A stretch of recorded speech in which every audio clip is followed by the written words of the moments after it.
Chers amis de Matinale Toxin, merci d'être là ce matin, vous êtes très nombreux. Et ce matin, j'ai appelé Philippe Perlin, l'ami Philippe Perlin, parce que, ça y est, une fraude au DPE, c'est quand même assez formidable. Bonjour Philippe, comment vas-tu ? Bonjour, ça va très bien, Bon, mais tant mieux. En tout cas, Ouais. je t'ai appelé ce matin pour que tu nous en parler parce qu'il faut rendre à César Herlin ce qui est à César Herlin. Ça fait très longtemps que tu nous dis ce DPE, c'est un scandale, c'est une honte absolue et ça va être la porte ouverte à toutes les fenêtres. Et là, hier ou avant-hier, il y a un article sur la fraude au DPE, c'est-à-dire tu vas nous expliquer ça. Et en plus, ça coûte un pognon de dingue. C'est absolument dingue. Alors, le DPE, c'est quoi pour nos téléspectateurs qui ne savent pas ce que c'est le DPE encore ? Alors, le DPE, c'est le diagnostic de performance énergétique qu'un propriétaire qui loue un appartement est obligé de faire. Voilà. Ouais. Et ceux qui sont mal notés, c'est-à-dire ceux qui sont G+, on peut déjà plus les louer. Ouais. Ça concernait quelques dizaines de milliers de logements, mais ça explique en grande partie la crise sur le locatif qu'on voit dans les grandes villes de France. Et à partir du 1er janvier 2025, donc c'est bientôt, c'est dans moins de 2 mois, c'est tous les logements G qui ne pourront plus être loués. Et là, on parle de plus d'un demi-million de logements. C'est complètement effarant parce que ça va provoquer une crise monumentale du marché locatif. Alors, ça ne veut pas dire que les gens vont être virés du logement le 1er janvier. Ça veut dire que tous les locataires, lorsqu'ils termineront leur location, lorsqu'ils résilient le bail, et ben à ce moment-là, le propriétaire, il ne veut pas le remettre sur le marché. Il est obligé de faire des travaux. Et le problème, c'est que ces travaux sont très coûteux. Et donc, il y en a beaucoup qui préfèrent revendre le logement. Ce qui explique ce qu'on voit en ce moment, c'est-à-dire à la fois une pénurie sur le locatif et des prix de logement à l'achat qui sont en baisse, ce qui est complètement illogique. Si le marché fonctionnait normalement, il y a des gens qui achèteraient des logements pour les mettre en location et ça rééquilibrera le marché. Mais là, avec ces DPE, ça bloque complètement le marché et ça va provoquer une crise. Il y a déjà une crise aujourd'hui, il y a déjà beaucoup notamment d'étudiants, parce que les studios, c'est plutôt des jeunes ou des étudiants qui ont du mal à se loger. Et ça va être pire l'année prochaine, où le gouvernement, ils fonce tête baissée là-dedans. C'est ça qui est effarant, quoi. Oui, c'est un scandale. Je lisais encore des articles, on parle l'effondrement de l'immobilier. Donc là, manifestement, ça va coûter très cher. En fait, c'est une folie, quoi. C'est une folie. Voilà. Et cette étude, en fait, elle dénonce une fraude, mais en fait, pour moi, c'est une fausse fraude parce que l'étude, elle sert plutôt elle justifie les DPE et elle propose de renforcer les contrôles sur les DPE. Et propose de faire l'inverse de ce qu'il devrait faire. Et donc, c'est présenté comme une fraude. C'est vrai. Elle présente ça, et c'est une fraude à 21 milliards. Alors, la société qui fait ça, c'est une start-up qui s'appelle KRNO, mais ce qui est important, c'est de savoir que cette étude a été faite pour l'ADEME. L'ADEME, c'est un organisme public qui défend à fond la transition énergétique. Et voilà. Donc, il ne faut pas s'attendre à ce que l'ADEME remette en cause le DPE. Alors, de quoi on parle quand on parle de fraude dans cette étude, qui est faite sérieusement? C'est en fait quand on regarde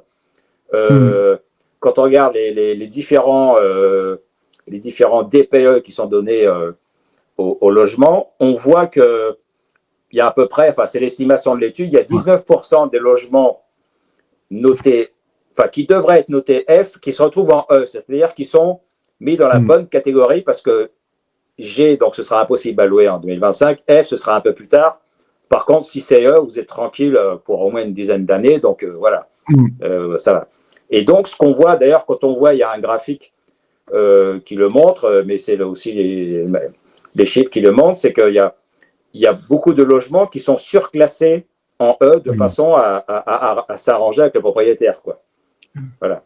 Et donc, il y a beaucoup de logements qui sont mieux notés que ce qui devrait être, et c'est à ce titre-là que la start-up, que l'étude parle de 21 milliards de fraude, parce que si ces logements surnotés étaient remis en catégorie F, eh bien, à ce moment-là, ça obligerait les propriétaires à faire des travaux qu'ils n'ont pas à faire s'ils sont E.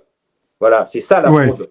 Mais moi, comme on vient de le dire, pour moi, la fraude fondamentale, c'est le DPE, c'est-à-dire c'est obliger les propriétaires à faire des travaux qui sont très coûteux dans des délais très courts, ce qui n'est pas possible, et à ce moment-là, qui est en train de fusiller le marché locatif. C'est ça la fraude, fondamentalement.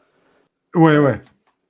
Non, mais parce que c'est dingue. Et comme tu dis, finalement, c'est pour renforcer les contrôles. Parce que cette étude, tu l'as dit, pour renforcer les contrôles. Oui, mais bien sûr, pourquoi pas. Rappelle-toi, tu te rappelles qu'ils avaient sorti un truc pour se mettre devant les maisons, c'était un capteur pour savoir ce que les maisons dépensaient en termes de dépenses d'énergie familière. Mais on est chez les dingos, on est chez les fous.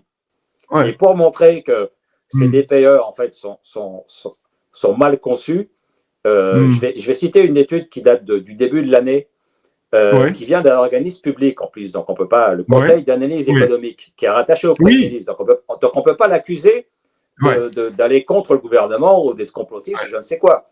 Bon, et ce conseil a une excellente idée, c'est qu'il a comparé ce qui était prévu par les DPE, c'est-à-dire les défenseurs du DPE, ce que ça procure comme économie sur la facture, de façon théorique, d'après les DPE, et la réalité, c'est-à-dire qu'ils sont allés dans des logements notés A, B, C, D jusqu'à G, et ils ont demandé les factures que payaient les gens, tout simplement. Bon, si on écoute les défenseurs du DPE, donc plutôt du côté ministère du Logement, ADEME, la différence de facture énergétique entre un logement A, donc le meilleur possible, et un logement G, le plus mauvais, c'est 560%, c'est-à-dire 6 fois plus. C'est-à-dire que si on les écoute, un logement G, on est obligé de dépenser 6 fois plus d'énergie, de facture d'énergie pour se chauffer. Bon, mais en réalité, quand on compare réellement les factures, on constate que la différence entre un A et un G, c'est 86%, c'est-à-dire c'est moins de la moitié. Voilà. Donc, on ne peut pas parler de passoire énergétique quand la facture d'un logement G par rapport à un logement parfaitement isolé n'est que de 86%. Alors, on peut faire des travaux et voilà, mais de toute façon, aussi une chose qu'il faut comprendre, c'est que avant que les DPE existent, de toute façon, on constatait une amélioration régulière de l'isolation des bâtiments, soit quand ils sont construits, soit quand ils sont rénovés, pour une raison bien simple, c'est que même avant la crise énergétique, même avant l'inflation, de toute façon, l'énergie, c'est un poste de coût dans un logement. Donc, on a intérêt à le réduire. Et il y avait des progrès qui étaient constatés de façon tendancielle, sans que l'État vienne mettre son nez, sans que des réglementations viennent embêter les propriétaires et les locataires. Bon. Mais là, le DPE, ça introduit donc une mesure qui est mauvaise, comme le montre le Conseil d'analyse économique, et des contraintes en termes temporels qui sont extrêmement rigoureuses, parce que le 1er janvier, il va y avoir plein de logements, il y a plein de locataires qui vont dire, basta, ça me coûte trop cher, je le vends, même si je perds un peu. Voilà. Et donc, cette étude, elle sert à quoi? Elle sert à suggérer de renforcer les contrôles, alors de 3 façons différentes. La première, c'est que les DPE soient tous transmis à l'ADEME pour constituer une base de données, et ça permettra de détecter si des logements ou si tel organisme de certification de DPE aura plutôt la main légère, et à ce moment-là, l'ADEME pourra détecter les gens qui sont un peu trop souples avec les propriétaires. La deuxième proposition, c'est de permettre à l'acheteur, quand le logement est en vente, permettre à l'acheteur, lui, d'effectuer un DPE, de demander un DPE, pour qu'éventuellement, il y ait une confrontation et il y ait 2 DPE différents, donc pour que les gens commencent à s'écharper sur les DPE, chacun apportant son DPE. Voilà. Et la troisième suggestion qui est faite par cette étude, c'est de faire un contrôle de DPE de façon récurrente, parce que là, on fait un DPE une fois, point barre. Donc, si on a tiré la bonne lettre, si on a E ou B ou A, très bien, hein, on est tranquille. On est tranquille. Mais si on doit le faire de façon récurrente, si on a une note E, mais que l'organisme certification DPE vous met une lettre F, vous êtes coincé, quoi. Et si vous arrivez à trouver un organisme où vous arrivez à bien vous entendre avec le mec, vous avez une bonne note, et puis le coup d'après, c'est plus bon. Voilà. Donc, en fait, cette étude, elle invente une fraude, parce que 21 milliards, elle invente une fraude, mais en fait, c'est pour suggérer au gouvernement de renforcer les contrôles sur les DPE et donc d'embêter encore plus les gens. Et je suis poli, quoi. Donc, c'est pour ça que c'est très dangereux. Et pour moi, c'est révélateur du fait que le gouvernement ne veut pas remettre en cause le calendrier, ce qui pour moi est suicidaire, mais ça me paraît tellement délirant que je pense qu'ils vont être obligés de le décaler au cours de l'année 2025, quand ils vont voir le nombre de logements locatifs s'effondrer, quoi. Pour moi, c'est pas possible que ça se fasse pas, quoi. Voilà. Mais bon, on aura perdu du temps. Il y a plein de gens qui auront eu d'autant plus de mal à se loger, et ça va être une catastrophe pour le logement. Les Français n'ont pas besoin de ça, quoi. Je veux dire, il y a déjà l'inflation, il y a le chômage qui remonte, il y a des usines qui ferment, et on vient en plus les embêter sur le logement. Ceux qui sont locataires, on vient les embêter sur le logement. On rend le fait de trouver un logement de plus en plus difficile et on embête les propriétaires. Les propriétaires, c'est quelqu'un qui met de l'argent à disposition du marché du logement pour construire, pour rénover, pour mettre en location. Donc, il apporte un service. Alors, il gagne de l'argent. En fait, pas tant que ça, parce qu'il y a tellement d'impôts et de taxes en France que faire du locatif, ça ne vous permet pas de vous enrichir. Hein. Ça permet d'avoir un capital, de le préserver pendant 10, 20 ans ou 30 ans, et puis ensuite, vous vendez pour votre retraite, ou alors vous le gardez, puis ça fait un complément de retraite. Mais vous ne devenez pas riche en faisant du locatif, quoi. Voilà, c'est clair. Mais au moins, vous apportez un service à la société, quoi. Bon. Et ça, voilà, c'est remis en cause par les DPE, et ça se rajoute à la crise qu'on voit sur le marché du logement globalement, parce que la construction aussi s'effondre. Oui, ben c'est ça, parce que j'ai lu un article là-dessus, parce que c'est une crise immobilière au-delà de ce DPE, et merci Philippe de nous donner ce matin son analyse. C'est un truc de fou ce qui se passe. Les promoteurs qui ferment, ici dans l'Occitanie, pardon, ne disons plus en Occitanie, je ne sais plus, la baisse du marché immobilier est absolument effrayante. Ce sont les promoteurs, ce sont les notaires qui sont en train de devoir fermer des agences immobilières qui ferment aussi.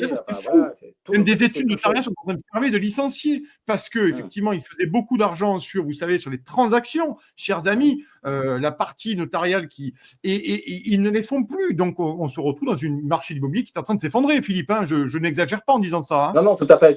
C'est les chiffres qui le montrent. Et puis, ça montre aussi, mais ça, c'est aussi un mal français de la bureaucratie et de l'impôt. Justement, je regardais ça récemment. Sur le marché immobilier, il y a 90 milliards de taxes et d'impôts qui pèsent sur le marché. Ça rapporte 90 milliards d'impôts à l'État et aux collectivités locales.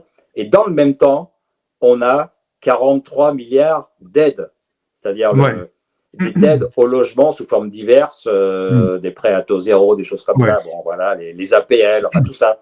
Et donc, on a un système hyper bureaucratique avec des impôts et des subventions dans tous les sens qui devient complètement illisible et qui va déjà mal à cause de tout ça, et qui là est en train de se figer avec les DPE qui sont un peu la réglementation de trop qui est en train de complètement figer le marché, quoi. Voilà. Et c'est une catastrophe parce que, évidemment, si le locatif ne devient plus du tout intéressant parce qu'il est trop taxé et parce que les DPE posent trop de contraintes, les gens ils mettront leur argent ailleurs. Résultat, la construction s'effondre. Hein. Voilà, c'est ça. Hein. S'il n'y a personne pour mettre de l'argent dans la construction, voilà, c'est fini. Et c'est plein de boîtes qui vont fermer. Et voilà, quoi. Et donc, oui, c'est un vrai problème, hein, parce que je le disais tout à l'heure, les études notariales, il y avait un article de chez nos confrères du Midi Libre hier ou avant-hier, une étude notariale, j'insiste là-dessus, parce que les notaires, quand même, tout de même, tu te dis pas que c'est quand même les premiers de cordée à la précarité et au Pôle emploi. Maintenant, France Travail, ce que j'appelle moi France Chômage, mais là, on se rend compte que même les études notariales sont en train de... Et d'ailleurs, les départements, Philippe, tu le sais mieux que moi, les départements aujourd'hui ont une baisse de dotation suite à ces transactions. Ils prélèvent une dîme, si on peut parler comme ça, sur toutes les transactions immobilières. Donc, le fait de la baisse des transactions immobilières, les départements qui sont déjà à la corde se retrouvent. C'est en chaîne, en fait, hein, quand on se rend compte. Oui, c'est ça. C'est-à-dire qu'on a.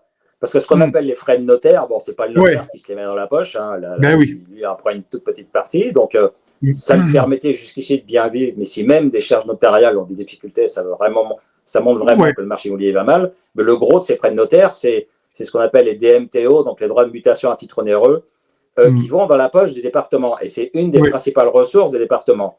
Le problème, c'est que les départements, alors ils sont à la corde. Le problème, c'est que les départements aussi, ils dépensent beaucoup dans le social pour faire un peu de clientélisme et tout ça. Les départements pourraient faire des efforts. Mais bref, toutes choses égales par ailleurs, leurs ressources chutent à cause de l'effondrement du marché immobilier. Et qu'est-ce qu'ils font? Ils vont se plaindre à Matignon et qu'a décidé Barnier d'augmenter les DMTO, alors de 0,5%, mais ça représente sur l'achat d'une maison, ça représente quelques dizaines de milliers d'euros, enfin tout de suite, quoi. Donc ça pose des problèmes.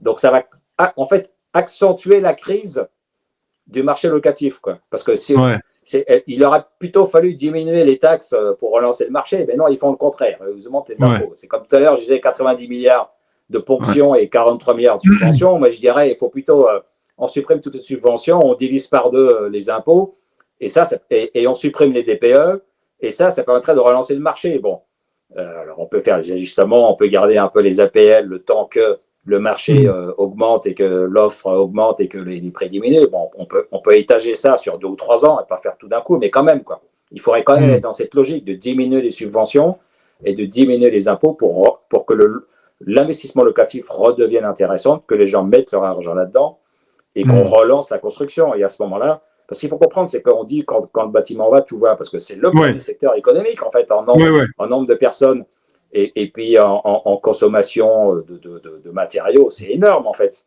Donc, si le marché de l'immobilier se casse la filière comme en ce moment, bah, ça a des répercussions directes sur le chômage. Hein, voilà. Et comme les autres secteurs ne vont pas très bien, que ce soit l'automobile, tout ça, beaucoup de commerçants, beaucoup d'artisans, bah, voilà, ça provoque un effondrement économique. Et on le voit dans le chômage qui commence à remonter, et puis dans les plans sociaux, dont on voit ça sur des cartes qui sont en train d'exploser partout, à tous les niveaux, quoi.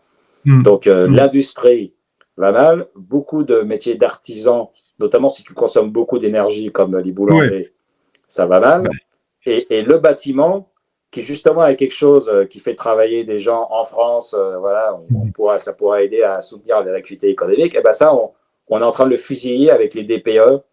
Et donc c'est une catastrophe. Oui, c'est vraiment une catastrophe là-dessus. Une dernière question, Philippe. Merci d'être là avec nous, Philippe Perlin.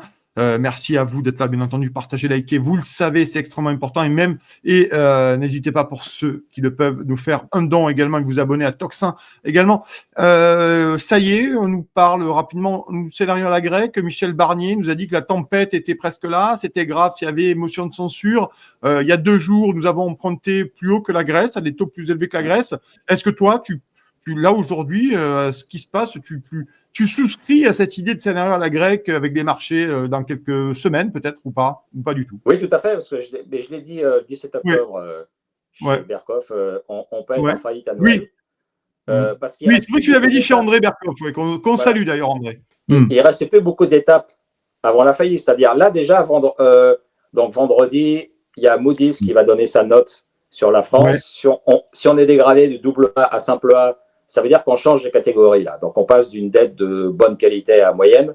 Et ça va nous faire perdre des clients, des acheteurs réguliers qui eux, n'ont pas le droit d'acheter du simple A et que du double A ou du triple A.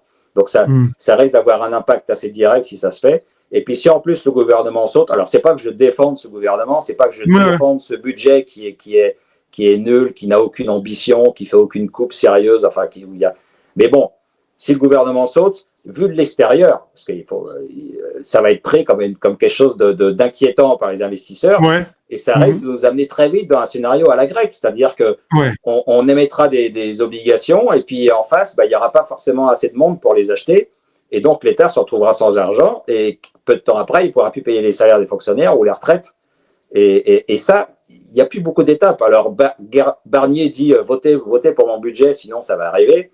En fait, tout ça, c'est le résultat de 40 ans de mauvaise gestion et plus spécialement des 2 mandats de Macron, dont au départ on pouvait espérer, lui venant de la banque et de l'économie, qu'il aurait pu avoir une vision un peu plus économique et un peu plus libérale de l'économie et à relancer l'économie. Il a complètement échoué là-dessus, alors qu'il était attendu là-dessus.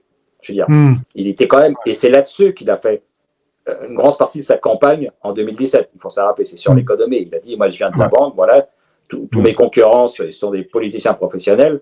Il a joué cette carte-là et il l'a pas remportée, quoi. Voilà, parce qu'il y a eu quelques mesures un peu au début, puis c'est fini, quoi. Et puis après, on a vu l'explosion de la dette, des déficits, et qui ont filé de façon complètement irresponsable. Donc, une grosse partie de la crise actuelle, elle est due à Macron, même si ses prédécesseurs avaient un bilan reluisant. Mais bon, Macron, il a vraiment chargé la barque. Et donc, maintenant, il n'y a plus beaucoup d'étapes avant qu'on soit effectivement en faillite. Et c'est ça qui est vraiment très inquiétant, quoi. Voilà.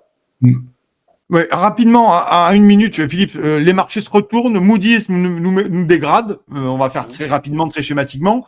Comment ça peut se passer? C'est-à-dire qu'à un moment donné, très rapidement, la France est en faillite. Comment ça peut se passer? C'est-à-dire que même le Bercy ne peut pas essayer de moduler quelque chose pour payer les salaires. Non, parce que si on vit d'argent, l'État n'a pas d'épargne. Bon. Un particulier qui perd son boulot, S'il a de l'épargne, il peut faire la jointure. Une entreprise qui a la trésorerie, si elle a une grosse perte de chiffre d'affaires, elle peut faire la jointure. Et puis, l'État n'a pas d'épargne. Il peut un peu puiser dans la trésorerie de quelques organismes publics, mais bon, ça fait quelques milliards, ça peut tenir un mois ou deux, mais c'est tout, quoi. Et donc, il n'y a plus d'argent. À ce moment-là, la dette française voit sa valeur s'effondrer parce qu'il y a un risque où les taux augmentent. Donc, le bilan des banques, il s'effondre parce que les banques françaises et les sociétés d'assurance françaises ont beaucoup d'obligations de l'État français. Donc, leur bilan, il ne vaut plus grand-chose. Et à ce moment-là, ce qui se passe, alors c'est déjà prévu par la loi, c'est-à-dire que votre assurance vie, vous percevez plus les cotisations et vous pouvez plus retirer l'argent. Ça, c'est prévu dans la loi par la loi Sapin 2. OK ? Et vos comptes bancaires sont bloqués et on peut limiter. Alors déjà, tous ceux qui ont plus de 100 000 euros peuvent être ponctionnés, mais vous allez me dire 100 000 euros, tout le monde est en dessous. Mais en fait, non, c'est que il y a quasiment plus de comptes qui ont plus de 100 000 euros parce que les gens ont créé plusieurs comptes justement pour éviter cette loi. Donc en fait, l'État sera obligé de diminuer. Il descendra à 80, à 50, à 30 et là, il va toucher tout le monde. Et puis il y aura aussi une restriction, c'est-à-dire un peu comme il y a eu pendant la crise grecque ou chypriote, vous pouvez retirer genre 200 euros par semaine. 200 balles, à la ligne, quoi. Voilà. Et c'est ça qui arrivera. Et ça, c'est aussi prévu par la directive européenne, BERD, qui est dans le droit français depuis 2016. Voilà, c'est ce qui s'est passé à Chypre après la crise grecque. Et Bruxelles a dit, c'est très intelligent, ça, on va le mettre dans une directive, quoi. Donc, de façon à... Et ce que dira l'État, c'est que, OK, on vous a ponctionné, on vous a volé une partie de votre épargne, mais il vous en reste encore la moitié ou les 2/3, donc vous ne plaignez pas parce que sinon, vous n'aurez plus rien, quoi. Vous n'aurez plus rien.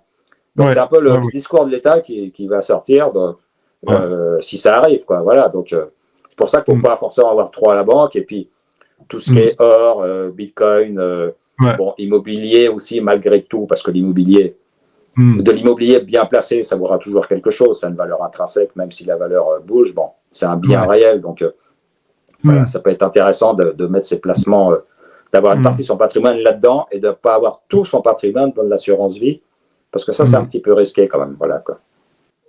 En tout cas, ce n'est pas un conseil d'investissement, c'est une analyse de Philippe Herlin.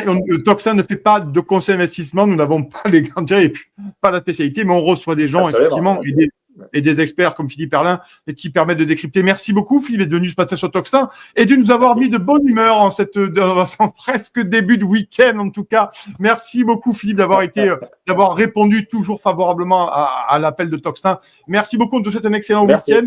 Une bonne journée. Salut, Philippe. Nous, on continue la matinale. Merci beaucoup.